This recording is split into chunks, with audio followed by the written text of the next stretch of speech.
kan nak, hari ini kita belajar sejarah. Tapi bukan cuma dari buku pelajaran ya. Kita coba lihat juga dari Alkitab. Ternyata kisah raja-raja di Israel dan Yehuda punya pelajaran penting. Mirip dengan bagaimana pemimpin kita di Indonesia juga silih berganti. Wah, jadi kita bisa belajar dua hal sekaligus ya Pak? Sejarah Indonesia dan juga sejarah Alkitab. Iya, kayak Presiden Indonesia sama seperti raja-raja di Alkitab. Gitu ya Pak? Keren juga idenya. Nah, betul deh. Misalnya, tak mau tahu tidak? Kalau dulu Raja Abiam cuma memerintah sebentar. Tapi digantikan Asa yang jauh lebih lama dan baik. Mirip kayak beberapa presiden kita yang masa jabatannya beda-beda ya. Lama dan pengaruhnya juga beda loh. Kayak Pak Habibie, cuman sebentar tapi banyak jasanya ya Pak. Nah itu dia. Dan nanti ada juga cerita tentang raja-raja. Seperti Nadab, Baesa, Ela, Zimri, sampai Omri. Sama seperti negara kita berganti-ganti pemimpinnya. Wah, Adi makin penasaran Pak. Yuk mulai aja.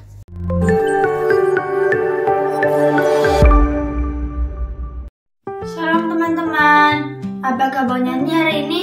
Pastinya baik dong. Tak terasa jumpa lagi kita di serial Jumat Ceria Pelayanan Anak GPIB Maranatha Surabaya dengan saya NC yang akan melanjutkan cerita seru dari minggu lalu. Duh, gak sabar pengen cerita. Cerita ini tentang raja-raja Israel zaman dulu, sangat seru. Nah, minggu lalu cerita tentang Rehabeam anak Salomo dan Yerobeam yang dinubuatkan jadi raja buat suku Israel. Kerajaan Raja Rehabeam ini bernama Yehuda. Isinya adalah suku Yehuda dan suku Benyamin. Kerajaan yang dipimpin oleh Raja Yerobeam bernama Kerajaan Israel. Isinya 10 suku. Cerita tentang kerajaan Yehuda, setelah Raja Rehabeam meninggal, dia digantikan oleh Abiam, anaknya sebagai Raja Yehuda. Sayangnya, Abiam ini ternyata juga hidup seperti ayahnya, memuja berhala di tempat-tempat tinggi dan di bawah pohon-pohon yang rimbun, sehingga Abiam hanya memerintah Israel selama 3 tahun. Lalu dia meninggal, dan digantikan anaknya yang bernama Asa. Raja Asa ini berbeda teman-teman. Dia hidup baik menurut kehendak Tuhan. Dia menyingkirkan tempat-tempat berdosa di wilayah kerajaan Yehuda, memberi persembahan kudus atas nama ayahnya dan dirinya sendiri. Raja Asa juga menghancurkan patung-patung berhala, bahkan memecat neneknya sendiri dari jabatan ibu suri karena neneknya menyembah berhala. Raja Asa memerintah kerajaan Yehuda selama 41 tahun. Selama itu, di pihak kerajaan Israel, setelah Yerobeam meninggal, dia digantikan oleh Nadab, anaknya. Di masa Nadab menjadi Raja Israel, dia mengalami pemberontakan oleh Baesa. Akhirnya, Raja Nadab dibunuh oleh Baesa dan Baesa naik tahta menggantikan Raja Nadab. Baesa ini dipakai oleh Tuhan untuk menggenapi nubuatan tentang keluarga Yerobeam. Namun, karena ternyata Raja Baesa ini juga jahat di mata Tuhan dan membuat rakyat Israel berdosa pada Tuhan, maka Tuhan menyuruh Nabi Yehu bin Hanani menyampaikan bahwa Raja Baesa akan digantikan oleh anaknya bernama Ela. Lalu, Ela naik tahta dan menggantikan ayahnya sebagai Raja Israel. Di zaman Ela ini juga ada pemberontakan yang dilakukan oleh Zimri, salah satu panglima pasukan kereta Raja Ela. Jadilah kemudian Raja Ela dibunuh oleh Zimri dan Zimri naik tahta menjadi Raja Israel. Lalu, pada saat Zimri membunuh Raja Ela dan mengangkat dirinya sendiri sebagai raja, rakyat Israel mengetahuinya, sehingga rakyat Israel mengapung di sana. Karena terkepung dan masa terdesak, Zimri ini kemudian membakar istananya sendiri dengan dia masih berada di dalam puri istana, sehingga Zimri mati terbakar dalam istananya. Jadinya Zimri ini hanya menjadi Raja Israel selama 7 hari. Teman-teman, setelah Zimri meninggal, rakyat menobatkan Omri, panglima tentara Zimri, menjadi Raja Israel. Di zaman ini, Raja Omri membeli sebuah gunung dari seseorang yang bernama Semer dan mendirikan kota di gunung tersebut. Kota itu lalu dinamai Samaria menurut nama pemiliknya. Itulah teman-teman kisah raja-raja Yehuda dan Israel kali ini. Seru ya, banyak pemberontakan dan perbuatan-perbuatan menyembah berhala, tapi juga ada perbuatan baik yang menghilangkan pemujaan berhala. Pelajaran untuk kita, kalau teman-teman akan jadi seorang pemimpin, jadilah pemimpin yang baik, benar, jujur, tulus, dan melakukan semua dengan penuh tanggung jawab, bukan sebaliknya. Itu pesan cerita hari ini. Nah, apa yang kira-kira kisah berikutnya? Stay tune, jaga waktunya, jangan sampai ketinggalan episode berikutnya. Sampai jumpa.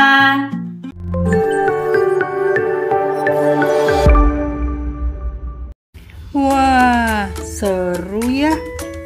Banyak banget kejadian yang bikin kita kaget. Juga bisa belajar banyak hal dari para raja zaman dahulu. Sekarang, yuk kita intip pengetahuan kali ini. Kerajaan Yehuda dan kerajaan Israel itu berbeda. Setelah Raja Salomo wafat, kerajaan Israel terpecah menjadi dua. Yang pertama, kerajaan Yehuda hanya terdiri dua suku, yaitu Yehuda dan Benyamin. Untuk cerita sampai saat ini dipimpin oleh Raja Rehabeam, anak dari Raja Salomo.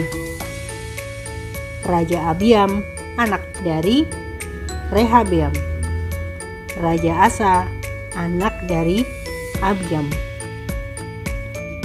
Yang kedua, kerajaan Israel terdiri dari 10 suku lainnya yang dipimpin oleh Raja Yerobeam, Raja Nadab, anak Yerobeam, Raja Baesa, pemberontak yang membunuh Nadab, Raja Ela, anak dari Baesa, Raja Zimri, panglima yang membunuh Ela, dan Raja Omri, pilihan rakyat setelah Zimri meninggal.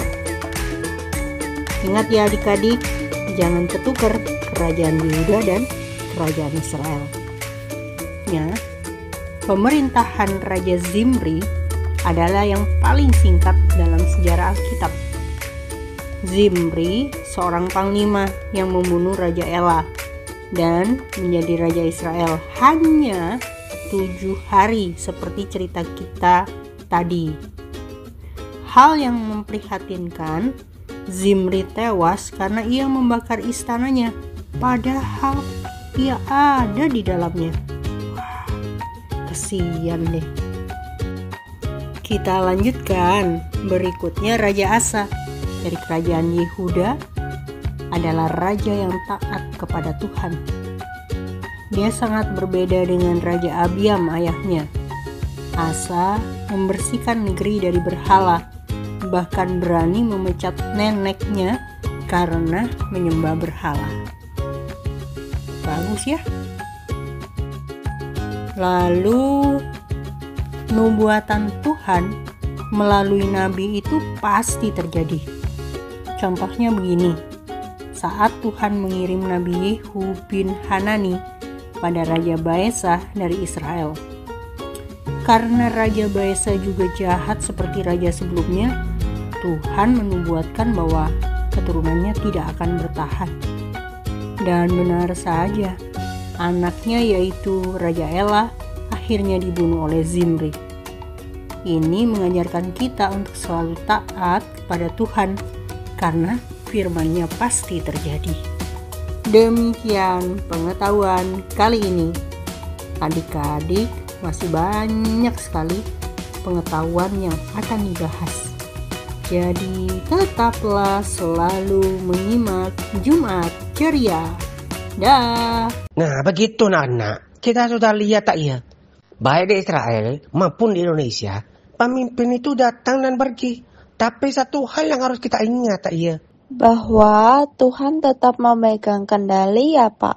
Dan kita harus doakan para pemimpin kita biar mereka memimpin dengan bijak, seperti Raja Asa, bukan seperti Zimri yang hanya sebentar terus kacau. Persis, Tuhan peduli dengan bangsa dan pemimpin kita. Jadi, jangan cuma jadi penonton sejarah. Kita juga bisa jadi bagian dari generasi yang takut akan Tuhan. Makasih ya Pak, belajarnya beda, tapi seru dan bermakna. Besok kita belajar lagi ya Pak, tapi boleh diselengi cemilan nggak Pak? Hahaha, boleh tak ya? Asal tetap fokus. Ayo, sekarang kita bereskan dulu.